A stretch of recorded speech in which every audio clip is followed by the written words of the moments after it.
Hello વિદ્યાર્થી મિત્રો, હવે આપણે દાખલા નંબર 221 લેશું। એમાં શું કીધું છે, નીતા પાસે ₹100 છે, તેમાંથી તે 10 રૂપિયાની પેન ખરીદે છે, તો તેણે પેન ખરીદવા માટે કુલ રૂપિયાનો કેટલામો ભાગ ખર્ચ કર્યો તેને આપજો। કુલ રૂપિયાના ભાગ કેટલા છે? કુલ રૂપિયા 100 છે, એમાંથી કેટલા રૂપિયાની પેન ખરીદે છે? 10 રૂપિયાની પેન ખરીદે। તેને કેટલામાં ભાગનો ખરીદ્યો છે? તો જો 0 0 ગયા તો શું 1/10, તો શું કહેવાય 10મા ભાગનો। ઓકે, તો 10મો ભાગ લખેલો છે, આપણે લખેલું છે, આપણો જવાબ રહેશે। ચલો 222 લેશું દાખલા નંબર શું કીધું છે, પર્વએ 9 મિલીમીટર લંબાઈની લીટી દોરી, તો તેને કેટલા સેમીની લંબાઈની લીટી દોરી? તો તેને આપજો। આપણે તમને ખબર હશે, આમાં તમે યાદ રાખવું પડશે કે 10 મિલીમીટર બરાબર 1 સેમી, તો અહીં કેટલા મિલીમીટરની લંબાઈની લીટી દોરી અને 9 મિલીમીટર, તો આપણે લખીશું 9 મિલીમીટર બરાબર કેટલા સેમી? તો 9/10। ચલો તો અહીંયા 1 0 છે, તો એક સંખ્યા આગળ પોઈન્ટ મૂકી દેવાનું। જો અહીંયા કશું ઉડતું નથી તો આપણે શું કરી દેવાના? 0.9 સેમી લખી નાખ્યા। આપણો જવાબ આપેલો છે 0.9 સેમી, આપણો જવાબ આપેલો છે, આપણો જવાબ રહેશે। તો દાખલા નંબર 223 લેશે। એમાં શું કીધું છે, 2 મીટર લંબાઈ ધરાવતી લેસ પટ્ટીમાંથી દરજી 20 સેમી લંબાઈના ટુકડા કરે તો કુલ કેટલા ટુકડા થશે? ધ્યાન આપજો। 2 મીટર લંબાઈના 20 સેમીના લંબાઈના ટુકડા કરે છે, પેલા 2 મીટર એટલે કેટલા સેમીથી આપણે પેલા એ શોધી જશું। ચલો 1 મીટર બરાબર 100 સેમી। ઓકે, તો અહીંયા 2 મીટર આપેલા છે, તો 2 મીટર બરાબર કેટલા સેમી થાય? 200 સેમી। તો 2 મીટર લંબાઈ ધરાવતી લેસ પટ્ટીમાંથી 20 સેમી, ધ્યાન આપજો 20 સેમીના ટુકડા કરે છે, તો 200 સેમીમાંથી કેટલા સેમીના ટુકડા કરે છે? 20 સેમીના ટુકડા કરે છે। તો આપણે લખીશું, જો સમજો 200 સેમીમાંથી કેટલા દેખાય? 20 સેમીના લંબાઈના ટુકડા કરે, તો 20 સેમી બરાબર એક ટુકડો, તો 200 સેમી બરાબર કેટલા ટુકડા? આપણે ત્રિરાશી મૂકી દઈશું। ચલો 20 સેમી બરાબર એક ટુકડો કરે છે, ટુકડો માટે 200 સેમી બરાબર કેટલા ટુકડા કરે? ઓકે, તો આપણે શું કરીશું? 200/20, 0 0 ગયા 2 દાન 200, તો શું વધ્યા? 10 આવી ગયો જવાબ। 10 ટુકડા આપણે આપેલો છે, હા આપણે આપેલો છે, આપણો જવાબ રહેશે। ચલો દાખલા નંબર 224 લેશે। આમાં શું કીધું છે, ખીલીની લંબાઈ કેટલા મિલીમીટર થશે? જો ધ્યાન આપજો, આપણે અહીંયા વિદ્યાર્થી મિત્રો અહીંયા આપણને ખીલી આપેલી છે, તો ખીલીની લંબાઈ શોધવાની છે, તો તમને ખબર હોય કે 0 થી ગણા, તો 0 થી 1 આવે તો 1 સેમી કહેવાય, 2 આવે તો 2 સેમી, 3 આવે તો 3 થી પણ થોડીક લાંબી છે, દેખાય તો 3 થી 3 સેમી તો થઈ ગયા। તો હવે દેખી લો નાના લીટા કેટલા છે? 1 2 3 4 ને 5 છે, તો આપણો જવાબ શું હશે? 3.5 સેમી। પણ આપણે મિલીમીટરમાં શોધવાનું છે, અહીંયા કેમ કે મિલીમીટરમાં જવાબ આપેલો છે, તો મિલીમીટરમાં તમને ખબર હશે, અહીંયા જ આપણે લખી દીધું કે 10 મિલીમીટર બરાબર 10 મિલીમીટર બરાબર 1 સેમી અહીંયા લખેલું હતું, તો તેને આપજો। આ નાના લીટા રહે ને એ મિલીમીટરના છે, તો દરેક નાના અહીંયાથી અહીંયા સુધીના લીટા કરી નાખવાના, તો તમને જવાબ મળી જાય। અથવા એવું ના કરો તો 10 મિલીમીટર બરાબર 1 સેમી, તો અહીંયા કેટલા સેમી છે? 3 સેમી, તો 30 મિલીમીટર થઈ ગયા। ઉપર કેટલા થયા? 5, તો 30 ના 5 કેટલા થયા? 35 મિલીમીટર એ આપણો જવાબ રહેશે। અહીંયા આપણને આપેલો છે જવાબ 35 મિલીમીટર, હા એ આપણો જવાબ રહેશે। હવે આપણે આગળ લઈશું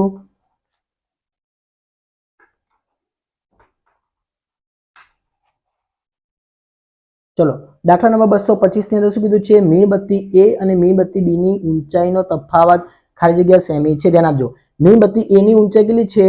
તો અહીંયા લખેલું 0 1 2 3 4 4.5, ધ્યાન આપજો, હું અહીંયા લખું છું મીણબત્તી A ની ઊંચાઈ કેટલી થઈ આપણને? 4.5 મળી, તો 4.5 ઓછા, ચલો મીણબત્તી A ની ઊંચાઈ કેટલી છે? 3.5, તો આ લખીશું આપણે B ની ઊંચાઈ, મીણબત્તી A ની કેટલી છે? 3.5, તો 3.5 આ થઈ A ની। ચલો હવે શું કરીશું? તફાવત એટલે બાદ બાકી કરી નાખીશું। ચલો 5 5 0, પોઈન્ટ ના પોઈન્ટ, 4 3 1, તો શું જવાબ આવ્યો? એક જવાબ આવ્યો 1 સેમી, જવાબ આપણને આપેલો છે 1 સેમી, હા એ આપણો જવાબ રહેશે। ચલો હવે આપણે આગળ લઈશું, સ્માર્ટ ચાર્ટનું વાંચન કરી પ્રશ્નને 226 થી 228 ના જવાબ આપો। ચલો કયા બે શહેરોના તાપમાન વચ્ચેનો તફાવત સૌથી વધુ છે? ધ્યાન આપજો, કયા બે શહેરોના તાપમાન? જો અહીંયા તમને શહેરોનું તાપમાન આપેલું છે, આ કેટલું છે?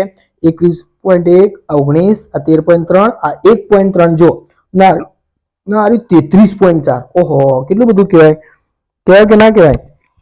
તો કયા બે શહેરોના વચ્ચેના તાપમાનમાં તફાવત વધારે છે? જો અમદાવાદનું 33.4 અને શ્રીનગરનું 1.3, તો ખબર પડી જાય સૌથી વધુ કઈ છે આ ને સૌથી ઓછું આ, તો આ બે શહેરો વચ્ચે એટલે કે અમદાવાદ અને શ્રીનગર, શ્રીનગર અને અમદાવાદ આપેલું છે આપણને જવાબ, હા એ આપણો જવાબ રહેશે।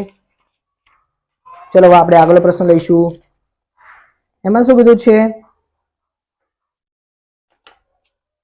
કે કયા બે શહેરોના તાપમાન વચ્ચેનો તફાવત 12 અંશ સેલ્સિયસ છે? ધ્યાન આપજો, 12 અંશ સેલ્સિયસ કીધું છે. તો લઈશું આપણે આની અંદર 12 અંશ સેલ્સિયસ એટલે કે જો ધ્યાન આપજો, જો તફાવત કીધું છે કે તફાવતનો જવાબ કેટલો આવો છે? 12 અંશ આવો છે. તો આપણે કોલકાતાનું લખીશું આપણે અહીંયા 227. તો કોલકાતાનું કેટલું છે? 13.3 ઓછા શ્રીનગરનું લખીશું એનું કેટલું છે? 1.3. આ કોલકાતા ના છે શ્રીનગર. ચલો 13 3 માંથી 3 જાતો 0, 3 માંથી 1 જાતો 2 અને 1. તો જો કેટલું આવ્યું? 12 આવી ગયો આપણો જવાબ. તો કયો આવશે? કોલકાતા અને શ્રીનગર. આ રહ્યો આપણો જવાબ આવશે. દેખી લઈશું આપણો જવાબ છે કે નહીં. હા, આપણને અહીંયા જવાબ આપેલો છે. તો આપણો જવાબ રહેશે, જો આપણને અહીંયા આપેલો છે શ્રીનગર અને કોલકાતા આપણો જવાબ રહેશે. ચલો 228 માં શું કીધું? કયા બે શહેરોના તાપમાન વચ્ચેનો તફાવત સૌથી ઓછો છે? જેના આપણે સૌથી ઓછો કીધું છે. તો લઈશું આપણે સૌથી ઓછો. જો અહીંયા કેટલું છે? 21.1 19. ચેન્નઈ એનું કેટલું છે? 21.1 અને મુંબઈ એનું કેટલું છે? 19. તફાવત એટલે શું કીધું? બાદ બાકી 0.0. ચલો 1 ના 1 1.9 અહીંયા 11 11 9 2 1.1 0. તો 2.1 આ સૌથી ઓછો તફાવત મળે આપણને. તો કયો આવશે? મુંબઈ અને ચેન્નઈ બંને વચ્ચેનો તફાવત સૌથી ઓછો જોવા મળે છે. જો આપણને જવાબ આપેલો છે ચેન્નઈ અને મુંબઈ આપણો જવાબ રહેશે. ચલો અહીંયા શું કીધું છે? નીચેના કોષ્ટકમાં કયા પ્રાણીઓ સામે લખેલ સંખ્યા ખોટી છે? જો ધ્યાન આપજો, આવૃત્તિ ચિહ્ન વિદ્યાર્થી મિત્રો તમને આવડવા જોઈએ ગણતા. તો કેવી રીતે ગણીશું? તો ધ્યાન આપજો, આવૃત્તિ ચિહ્ન એક લીટી ગણો અને 1 ગણવાનું, બીજી લીટી એટલે 2, ત્રીજી લીટી એટલે 3, ચોથી લીટી 4 અને વચ્ચે આવે એટલે 5. ચલો 5 10 15 20 ને 4 24. 24 આવી ગયા બરાબર. આ તો સાચું છે. બિલાડીનો ચલો કૂતરો લઈશું 5 10 15 20 ને 25. આ 25 છે, આ સાચું. ચલો સસલા લઈશું 5 10 15 ને 20. સસલા અહીંયા 20 ના બદલે 19 લખેલા છે. તો શું આવશે? આપણો સસલાનો જવાબ ખોટો આવશે. સસલા જવાબ આપેલો છે, આપણો જવાબ ખોટો આવશે. ચલો મોહન પાસે 1000 રૂપિયા છે, જેનો ખર્ચ આકૃતિમાં દર્શાવ્યા પ્રમાણે વસ્તુઓ ખરીદવા કરે છે. ધ્યાન આપજો, આ આકૃતિમાં દર્શાવ્યા પ્રમાણે વસ્તુઓ ખરીદવા કરે છે. હવે શું કીધું? તો તેણે કપડાં ખરીદવા કેટલા રૂપિયાનો ખર્ચ કર્યો છે? જો શું કીધું છે? એના પાસે કેટલા રૂપિયા છે? ધ્યાન આપજો, દાખલો હું ગણું છું વિદ્યાર્થી મિત્રો. કુલ 1000 રૂપિયા છે. 1000 રૂપિયા એમાંથી કપડાને અડધો ભાગ દેખાય છે. આ આકૃતિનો અડધો ભાગ એટલે કે 1000 ભાગ્યા 2 તો કેટલા આવે? 500. ઓકે, તો 1000 ભાગ્યા 2 તો કપડા ખરીદવા કેટલા રૂપિયાનો ખર્ચ કર્યો છે? તો કેટલા રૂપિયા ખર્ચ કર્યો છે? 500 રૂપિયાનો. ઓકે, જો અહીંયા આપણને જવાબ આપેલો છે 500 રૂપિયા. હા, આપણને જવાબ આપેલો છે, આપણો જવાબ રહેશે. ચલો દાખલા નંબર 231 માં શું કીધું છે કે આલેખમાં આપેલ આકારની ધારની લંબાઈ કેટલી? ધારની લંબાઈ શોધો. તો આપણે દરેકે દરેક ધારની લંબાઈ ગણી નાખીએ. ચલો આ દેખાય અડધી, આને 1 કહેવાય. 1 2 3 4 5 6 7 8 9 10 11 12 13 14 15 16 આવી ગઈ 16. જવાબ મળી ગયો 16. એ આપણો જવાબ રહેશે. ચલો હવે લખશું 232. એમાં શું કીધું છે કે રેખાંકિત ભાગનું ક્ષેત્રફળ ખાલી જગ્યા એકમમાં છે. જો એક ચોરસ, આને શું કહેવાય? એક ચોરસ થયું, આ એક આખું થઈ ગયું, પછી અડધું અડધું બીજું, પછી અડધું અડધું ત્રીજું. તો કેટલા થયા? 3 ચોરસ એકમ થયા. તો 3 જવાબ આપણને આપેલો છે. હા, એ આપણો જવાબ રહેશે.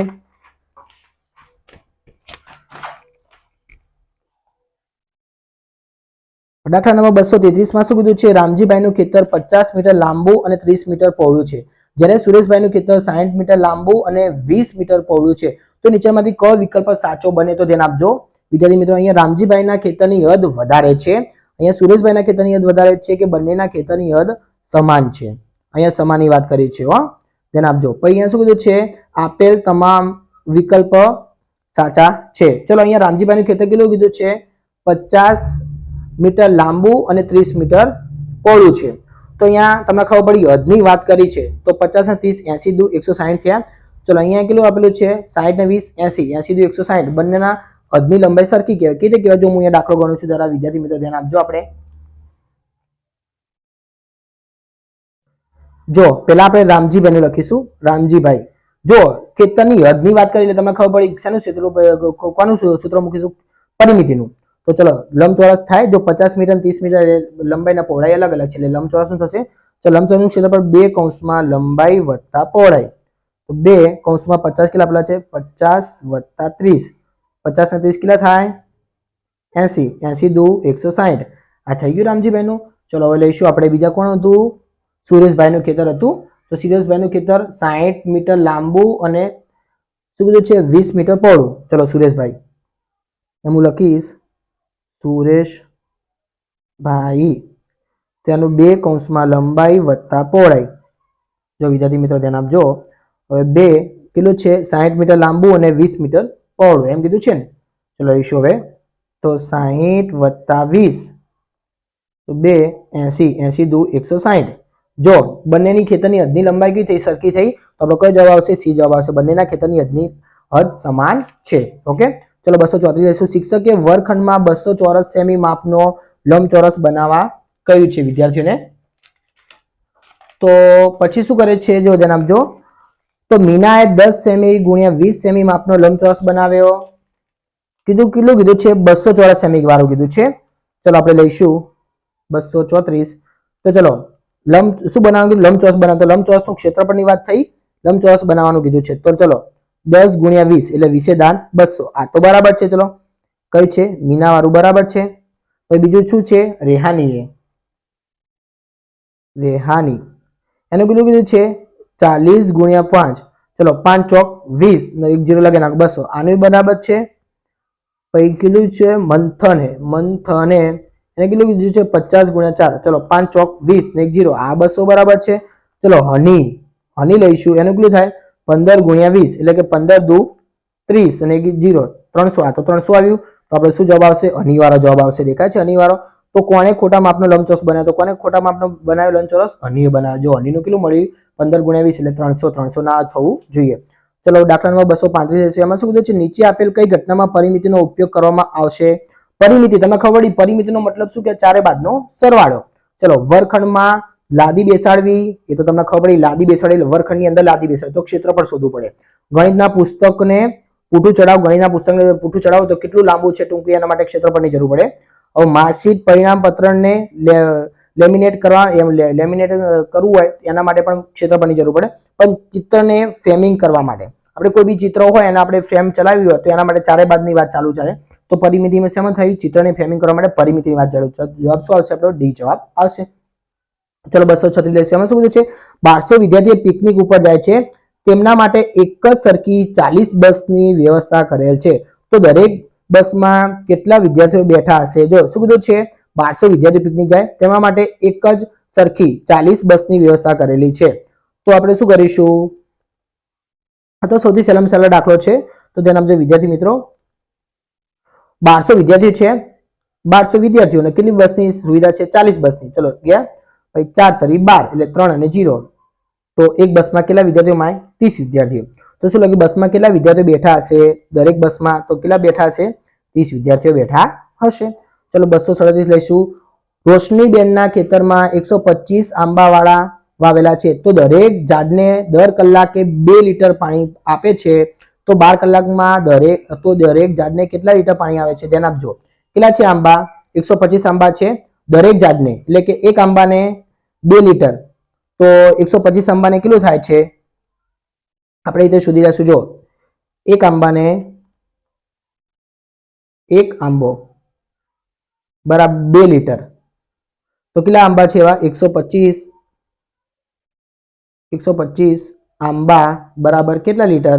125 ગુણ્યા 2 કરીશું તો કેટલા થશે? 250 લીટર. ઓકે, 250 લીટર થઈ ગયું. તો શું કીધું છે? જો દર કલાકે 250 લીટર હોય તો શું કીધું છે? દર કલાકે 2 લીટર પાણી આપે છે. દરેક ઝાડને દર કલાકે 2 લીટર પાણી આપે છે. તો 12 કલાકમાં સોરી આપણે અહીંયા દરેક ઝાડની જ વાત કરી છે તો આપણે આ કરવાની કોઈ જરૂર નથી. તો શું કીધું છે? દર કલાકે 2 લીટર. તો 12 કલાકે એટલે કે 1 કલાક દરેક ઝાડને 2 લીટર પાણી આપે છે.